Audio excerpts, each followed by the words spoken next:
नमस्कार मंडळी, आज आपण आलेलो आहोत अमेरिकेतील प्लेग्राऊंड पाहायला।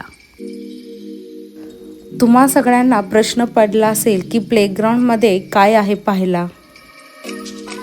येथील प्लेग्राऊंड ही मुलांच्या सेफ्टीच्या दृष्टीने बनवलेली असतात। म्हणजे इथे असणारी सगळी जी इक्विपमेंट जे तुम्ही पाहत असाल ते सर्व एकदम टिकाऊ आणि मुलांना लागणार नाहीत, ती सर्व सेफ अशी आहेत। येथील इक्विपमेंटचं प्लॅस्टिकसुद्धा इको फ्रेंडली आहे आणि इथे जी ही खाली मॅट दिसत आहे ती आहे रबर मल्च। रबर मल्च ही सुद्धा टिकाऊ आणि वॉटरप्रूफ असते। कितीही स्नो पडला तर स्नोमध्ये सुद्धा ही चालू शकते। रबर मल्च हे हव्या त्या कलरमध्ये आणि डिझाईनमध्ये मिळते। इथे मुलांनी कितीही उड्या मारल्या किंवा मुले खाली चुकून ग्राउंडवरती पडली तर रबर मल्चमुळे मुलांना कोणतीच इजा होत नाही।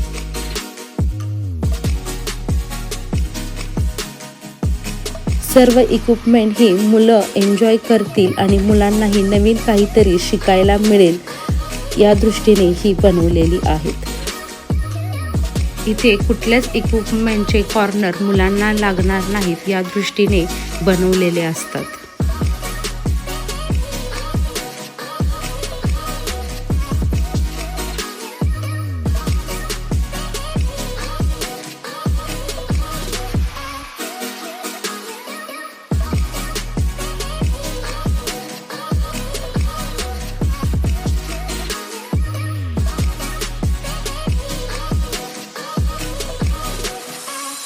येथील सर्व इक्विपमेंट ही मुलांना एन्जॉय करता येईल आणि क्रिएटिव्ह काहीतरी शिकता येईल असेच बनवलेले आहेत। तुम्हाला जर हे प्लेग्राऊंड आवडलं असेल तर व्हिडिओला लाईक आणि शेअर करायला विसरू नका। धन्यवाद।